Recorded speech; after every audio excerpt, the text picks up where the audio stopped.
What's up, guys? MMA Economics here, and we are back for the best MMA bets for this Saturday. Imavov versus Cannonier in Louisville. And I'm a little late for this. I just started my channel, so I'm trying to get, used to making the videos and whatnot. But so far, it's a pretty decent card. There's some good scraps. Dominic Reyes versus Justin Jacoby. I'm scared for Dominic Reyes, man. I met him way back when. He's a cool guy. But man, he's been getting knocked out, man. But anyways, I'm here to give you the best parlays, bets, picks, straight bets, all that, my most confident picks. And let's get into it. So going into my most confident picks on this card, we got Raul Rosas Jr. fighting Ricky Turcios. And man, I'm surprised he's only minus 225. Ricky Turcios, man, he has zero takedown defense. He's gonna get taken down probably in the first, I'm gonna say, minute and a half of the first fight. Yeah, man. Raul Rosas, I think he's still 19, man. He's so fucking young. But man, this kid, he's still good. That one loss he had against Christian Rodriguez, it looks pretty good. It's been aging pretty well so far. I mean, look at Christian Rodriguez just being undefeated guys left and right. But overall, man, yeah, he should just dominate in this fight. Personally, I think this goes a distance. I think he just controls in the wrestling and grappling. I think Ricky Turcios is a tough guy. But Raul Rosas Jr. should have this in the bag. And now we got Eduardo Mora. So we only got one fight in UFC so far from her. But so far, man, God, she can take down girls, man. Her takedowns are nasty. We really see little striking from her because she goes for that takedown and she stays on the ground with those girls until she submits them. Her submissions are nasty. She's a finisher. And I don't think Denise Gomes is one of those girls that are gonna, keep her later in the rounds, get her tired. Denise Gomes' takedown defense, it's not that good. It's not that good. She got taken down by Angela Hill, the kickboxer, the Muay Thai girl, Angela Hill. She's well-rounded, but Angela Hill, give me Eduardo Mora. This girl's, she's a giant for the weight class also. I wonder how they're going to look in the octagon on that this Saturday. And now Brad Katona, man, he better win. He just better win. He's fighting Jesse Butler. Who? The guy that just got knocked out by Jim Miller. Up 2 weight classes, which I will say, I don't know if that's an advantage for Jesse Butler, since he's going down 2 weight classes while he's probably going to be the much bigger guy. Brad Katona has T-Rex arms, Dude, 2 weight classes? He's going to be drained, We're going to see how he looks, but Brad Katona should win this. If he doesn't win this, he should be cut, honestly. But minus 675,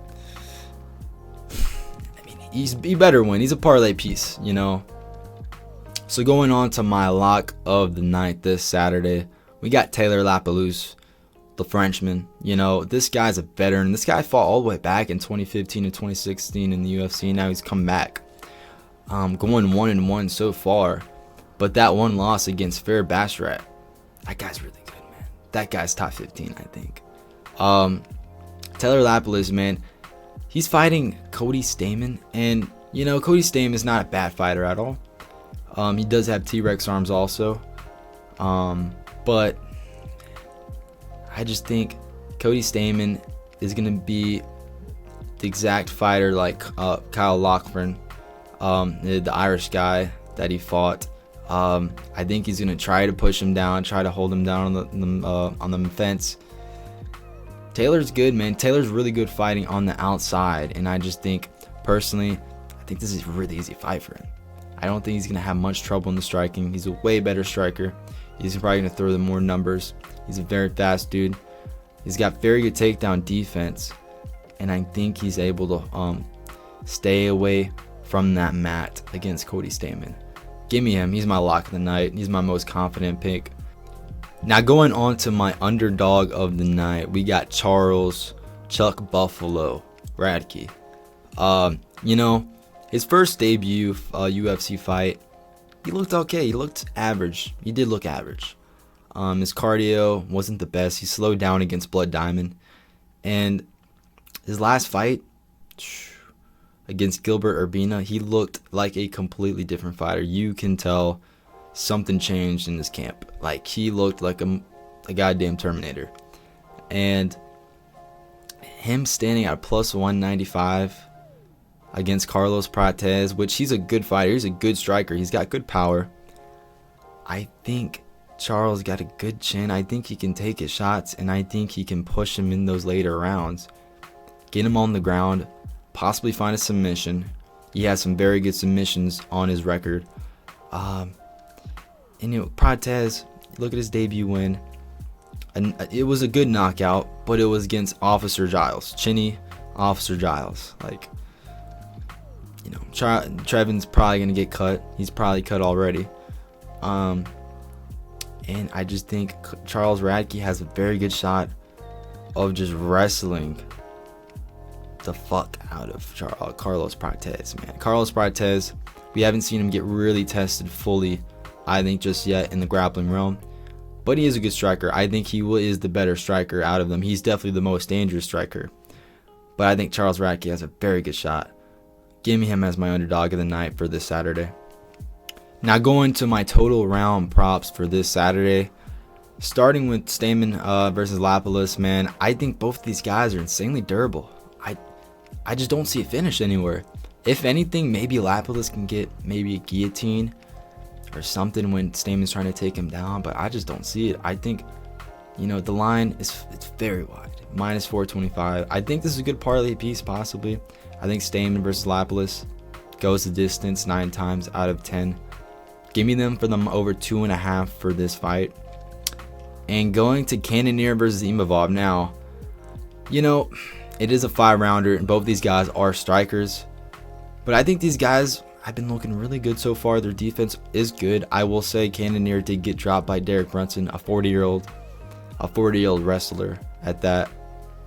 But I think Cannonier knows his wits about him against a guy like Imavov. Imavov doesn't have crazy power. He's more the pitter-patter type fighter.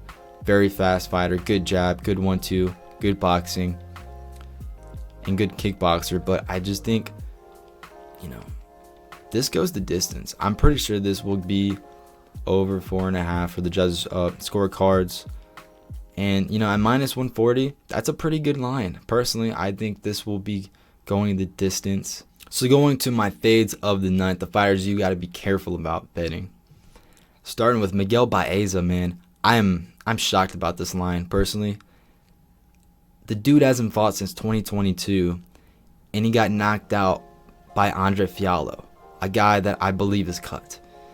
Miguel Baeza is moving up a weight class too, and we don't know what the heck he's going to look like. Punahele Soriano, we know what he brings. We know what he does best. And we know that he has good durability overall. He's got a fucking chin. And Miguel does not have a chin, man. If he gets hit by Punahele, and I will say Punahele is not the most technical striker, but he is a dog. He will keep swinging until that fucking bell rings. And we don't really know what Miguel is going to look like, man. I think Miguel can win this fight, especially with leg kicks. He's got very good leg kicks, calf kicks. And he's probably the better striker overall, more technical, the technical side. But man, durability issues, a long layoff, going up a weight class. Don't bet him. Just don't, please. Yeah. Going on to Nasruddin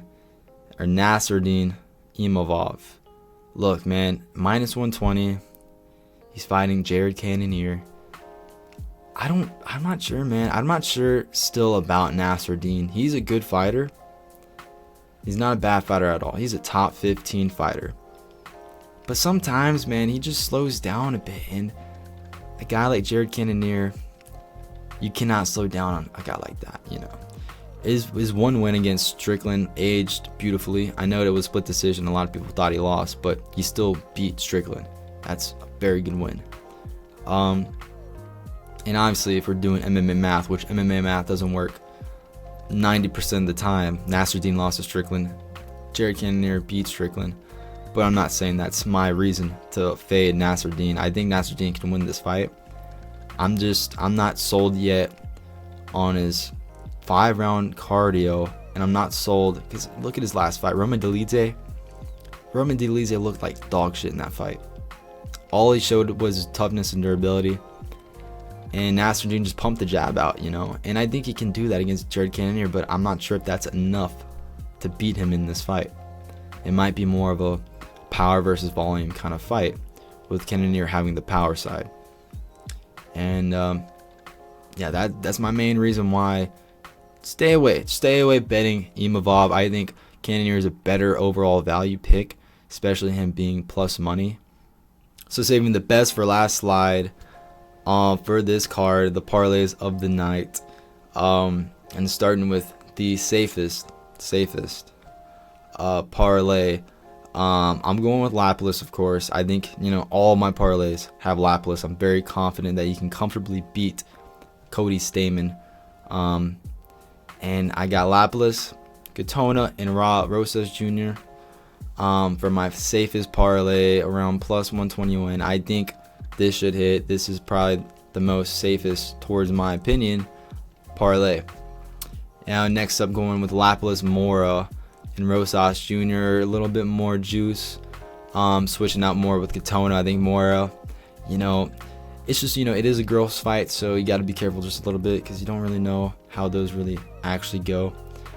And going with my third parlay, Lapilus and Radke, getting that underdog pick in there. I think Radke has a very good shot at beating him, beating Carlos Prates, and sticking with the Lapilus, man. I got Lapilus all day. And last but not least, the most D-gen parlay, I would say, out of all these, the D-gen kind of parlay. Lapilus by decision, going by the specific prop. I don't really think he knocks out Stamann. I don't think he submits him. I think this goes the distance. With that being said, I think he wins. Sticking with the Radke underdog side, Rosas Jr., confident in him, and of course Katona adding into a plus 672. Pretty juiced, good parlay. And I think, honestly looking at it, it's not as a D-gen parlay as I think it is. I think this can this is a very good shot of hitting, honestly. It's just all about Radke winning. But those are my parlays of the night for you guys for this Saturday. That's all I got for you guys today for my picks for this Saturday. Also, one thing, I think for the best live betting kind of fight out of all of them, the best chance for a live betting scenario is definitely the main event.